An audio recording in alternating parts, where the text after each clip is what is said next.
So I went to go see the movie Bottoms.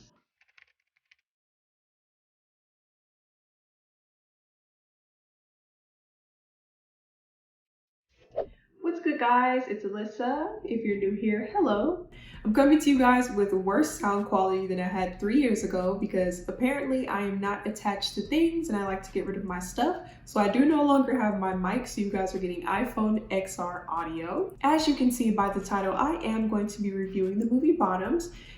So just a disclaimer, there will be spoilers in this review, so if you continue on from this point, you will know every single aspect of the movie. So the official description of Bottoms says, two unpopular best friends, PJ and Josie, start a high school fight club to meet girls and lose their virginity. They soon find themselves in over their heads when the most popular students start beating each other up in the name of self-defense. And can I be honest and say that I had no idea what the heck this movie was going to be about before last night? I kept hearing about the movie, but I never actually officially watched the trailer, and I knew I wanted to go see it. Another disclaimer, I do have to work on being more punctual because I did end up missing the beginning of the movie, but I don't think that I missed much because by the time that I got there, I understood what was going on, and I'm pretty sure the part that I missed was actually in the trailer, so hopefully I'm all good with that.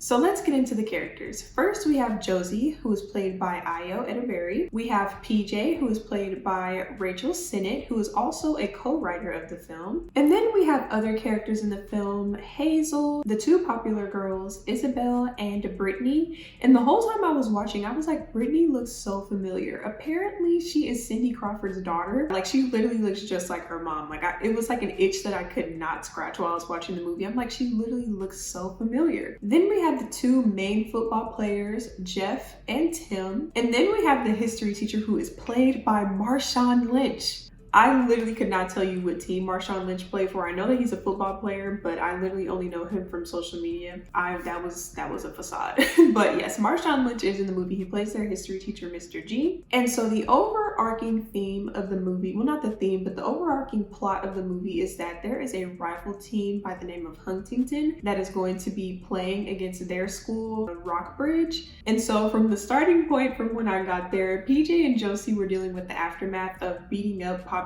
football player Jeff. Get out of the freaking car! And I guess that rumor spread over the summer that PJ and Josie went to juvie. So the girls end up getting called down to the principal's office because this was a big no-no. And this is where the fight club is born. And again, as the main point stated, the whole point of them starting the fight club was to hook up with girls at their school, and everyone else was under the impression that the fight club was for female empowerment. And the funniest thing, the first meeting of the fight club, literally everyone had a different idea of what the hell the club was, because obviously it was a completely made up club. So everyone that showed up to the club literally had a different reason why they were there. So the girls were like, oh yeah, all of you guys are here for good reasons. And it was just really funny. And if you guys see me looking this way, I have notes because I literally just seen the movie and I literally had to write down everything that I remembered about the movie so that I wouldn't forget.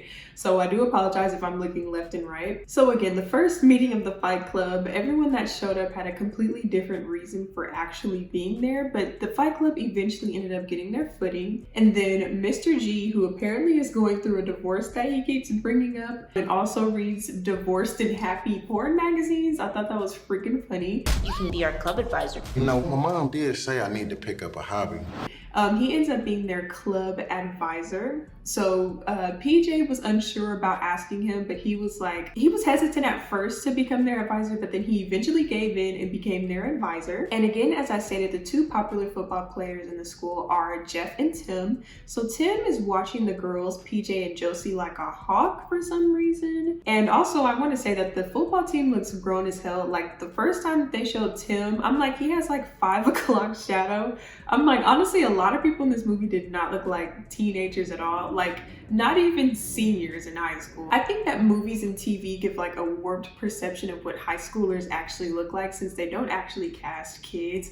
Unless you're like watching Disney Channel or Nickelodeon or something. But like movies and TV, if you're not watching any of those channels, they tend to hire grown adults to play teenagers, but an actual teenager looks like an actual kid. So none of these people in this movie looked like children. So Tim is watching the girls like a hawk, and he goes up to Josie and he claims that the popularity of their fight club is threatening the game, which is the Huntington versus Rockbridge football game that's gonna happen since it is homecoming season. And so contrary to the reasons why PJ and Josie actually started the fight club, the other girls in the club actually really start to build bonds with each other. And so there was a moment where the girls in the club, they sit down, and by Hazel's recommendation, they have like this rinky-dink therapy session, and Josie actually opens up about her time in juvie, but instead of actually telling a real story, which of course the real story is non-existent,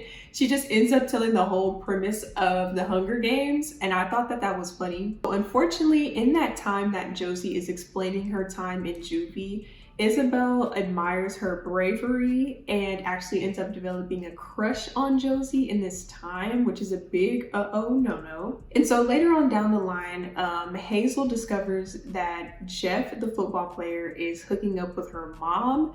Now, I think I missed something in the beginning of the movie. I think that Hazel's mom may be like a teacher or something, because they kept calling her Miss something. I forgot her last name. So I think that everyone kind of knows who her mom is. Also, everyone in this movie seems pretty affluent. Like, every single house in this movie was freaking crazy and big. So of course, after Hazel finds out this information, she does actually end up telling the girls, PJ and Josie. Isabel and Josie end up going on a study date. And in a moment of guilt, Josie actually does have the opportunity to come clean about this whole scheme and scam with them starting the fight club, but instead she cowers out and she ends up telling Isabel about Jeff cheating on her with Hazel's mom. Are you cheating on me? No! I literally saw you yesterday. So nerd, I f***ed your mom. So this makes the girls just hell-bent on revenge. They go to Jeff's house. They TP the house very poorly. Like, again, the houses were so big, like they couldn't even reach the point. Like, they were able to throw some eggs. And even when like Brittany was throwing the eggs, I was watching, I'm like, it doesn't seem like she's throwing those eggs like good enough to reach these high ass windows. So they go and TP his house. Hazel, for some reason, likes to bomb things. So I think she was supposed to like set the timer under the car to 15 minutes. But instead she gets stuck under the car and sets the bomb for 15 freaking seconds. So this is about the part of the movie where I felt like there was no resolve. PJ was worried that the principal was going to shut the club down since Jeff is like loved by all at the school. And again, at the beginning of the movie, that's the whole reason why they were going to get expelled or suspended or something, because of what happened over the summer with Jeff. And so PJ was just worried that they were going to shut the club down before they actually, you know, completed their little hookup plan with the girls. To me, in this movie, the adults were like non-existent. Like, the only person that they kept showing, like sometimes, of course, the principal and then Mr. G, but I was just like, PJ was so worried about the adults like shutting the club down, but the adults never actually ended up intervening with them literally bombing Jeff's car. So this particular conflict actually continued with the students. So during all of this, Isabel again has a little study session or something. I may have been a study session. She probably just went over her house, but Isabel ends up going over Josie's house and they kind of talk, and then they end up kissing and then actually becoming intimate and hooking up. Contrary to PJ's situation. So her love interest, or the person that she decides that she wants to hook up with, is actually Brittany. However, in PJ and Brittany's study session, PJ actually ends up kissing Brittany, but gets dubbed because Brittany says that she is straight. But later on in the movie, she claims that she enjoys gay porn. So I thought that that was funny. I'm gay. I'm not. I just like gay porn. Am I the only one that gets irritable in situations in movies where the main characters get caught up in their lie? Like, I literally cannot sit and watch those parts of the movie. Like, I get so irritable when that part is coming up. So to me, I call this the Camp Rock moment. So like I was saying, Tim throughout the whole movie was hell-bent on tearing the girls in their club down because it was gaining too much popularity and it was taking the attention off of the football players in the game that was coming up against Huntington. So he ends up calling the juvenile hall center and confirms that PJ and Josie were in fact never inmates there. So in spite of PJ calling Hazel's mom a skank, which earlier in the movie they ended up getting into an altercation, Hazel actually agrees to rat out PJ and Josie's whole scheme and to fight PJ at the assembly. And this was like the smallest assembly I have ever seen, and this could just be a budget thing, but overall, like each scene where there was like a lot of people, the only part that actually seemed like it genuinely had a lot of people to me, and I missed the beginning of the movie, like I said, was the football game at the end. But this assembly was like 5 seconds long. There were like 5 players on the team. There were like 10 people in the bleachers. There were like 5 cheerleaders. I was like, you can, and like the shots were so wide that you can see that, and like, I don't know, it was just interesting to me because I'm like, there's like not a lot of people at this school. Like they keep like showing the same couple of people. So instead of fighting PJ, Tim obviously sets her up and she has to fight the school's best wrestler. Obviously the girls have never been in the fight in their life. Speaking on PJ and Josie, they have never been in the fight in their life. They started this fight club over completely false pretenses.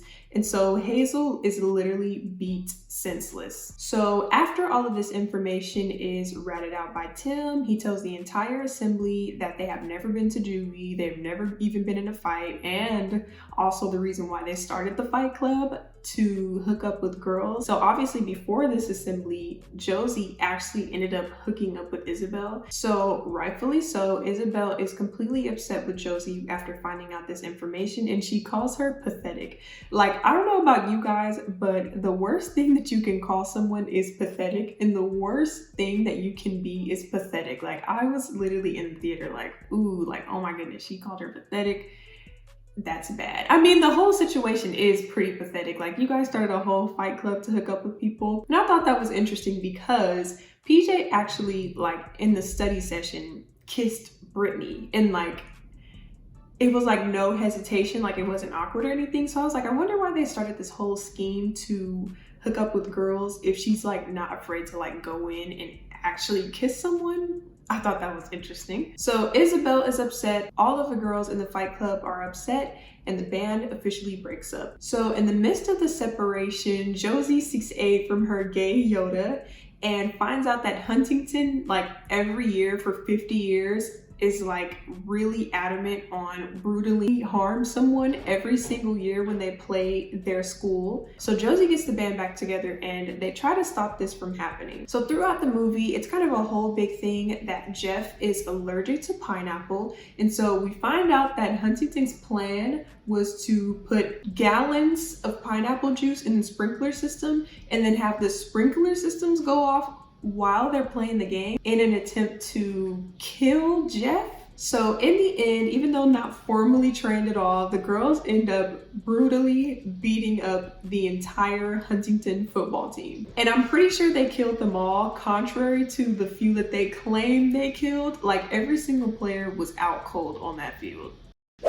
But I do want to go over my final thoughts of the movie Bottoms. I personally think that PJ and Josie's chemistry, the two actors that played them, their chemistry is absolutely great. Like, I feel like they had a great just banter back and forth with each other. Like, there were a lot of moments in the movie where they would say things at the same time. You know Stella Rebecca? Stella Rebecca, who models at car conventions in Chicago on the weekends? Yeah. And even with them doing that, and it's like, yeah, this is scripted, but it just felt so natural in the way that they like delivered it. Like, they have really been best friends for all the time that they claimed in the movie, I think like first grade. PJ was definitely a very shallow character. Like, at any chance that she got, she was literally calling girls ugly. Like, when they had their first club meeting, she was like, oh my god, they're all ugly. And I started laughing in there. And I thought that that was funny because even though she got, like, at every chance that she could, she was calling people ugly. I think Tim comes up to them and says something, and she was like, I think all women are beautiful, or I think everyone is beautiful. And I'm like, that's a freaking lie. Isabel had claimed in that intimate part with Josie and her that PJ and Josie were completely different. but I personally think that they actually have a lot of similarities. Like during their fallout, Josie had claimed to PJ that she never even wanted to do the Fight Club and that basically she was pressuring her into it. But when Josie actually started to reap the benefits of getting closer with Isabel, she had the opportunity to tell her what was going on, but she didn't. And so I'm like, they do have similarities in that, right? Because PJ was literally never gonna say anything, and neither was Josie apparently. But for me, I personally couldn't get too invested in the romance of this movie, only because I feel like the popular girls were not completely fleshed out characters like they could have been, like Josie and PJ. Like I loved Josie and PJ in this movie, but I just really could not get with the love interest of this movie. Like Brittany's entire character, as they stated, was to just follow Isabel around. And so with PJ, with that being PJ's actual love interest, I'm just like, it just feels like not random, but just kind of thrown on there. Like this is the person that PJ is gonna be with because they're the two duos of the movie. And then in the end, Hazel and PJ actually kiss. And of course this was just to divert attention. In that part, I honestly don't think I completely understand why they were trying to divert the attention away from the game. I think they were trying to get them off the field or something, but that part I was kind of confused about. And they were like, have all of the cheerleaders kiss, and then Hazel and PJ ended up kissing. And even with that, I guess it's kind of implied that Hazel and PJ are actually supposed to be in game all along, like it was right in front of you.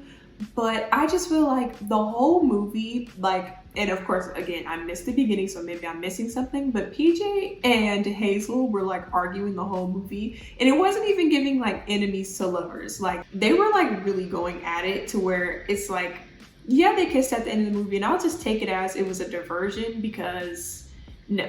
And again, to me, I feel like the movie was moving really fast as far as the plot points. Like a lot of things didn't get the payoff that I feel like it necessarily deserved. My favorite part of the movie that was just so interestingly weird as hell was the fact that they were having this car wash, but it wasn't even actually like a car wash. They were like selling their dirty underwear. Like there's just so many moments in this movie that's just like, what the freaking heck? And it's just so funny. Like the movie feels like a long like sketch comedy, but like in a good way.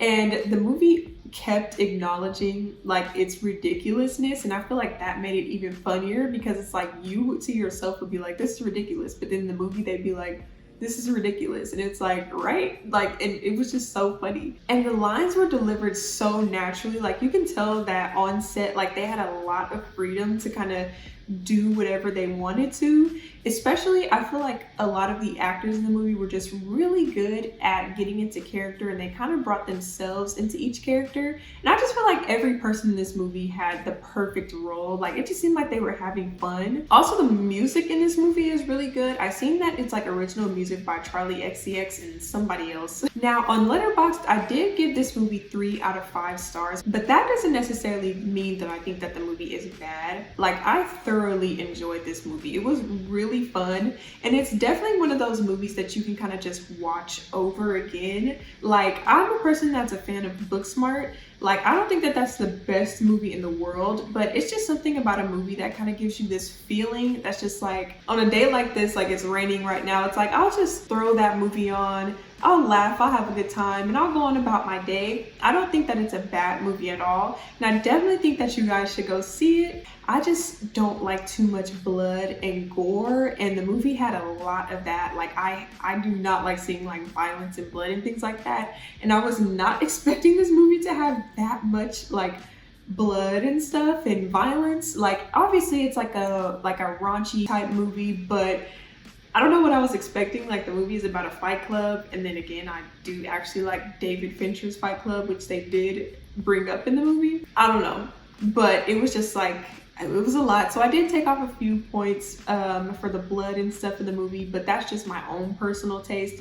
That did not take away from the overall enjoyment factor of the movie. Me and the one other person that was in the theater definitely enjoyed the movie, and we also both stayed. There are some in-credit outtakes that I think are good to sit and watch if you just want to laugh, and it definitely confirmed my suspicions that they had a lot of creative freedom with their lines, because there was this one part when Mr. G was like telling the girls like it was a dumb idea, like they don't even know what they're doing, like why would you guys want to start a fight club? You created a fight club to get some coochie. You don't even know how to work that thing. I know y'all ain't tickling the pearl. I just don't know if you're supposed to be talking to us like that, just like as a teacher. And they kind of showed the outtakes of Marshawn Lynch continuously like saying something else, and I thought that that was amazing. I thought that that was really funny.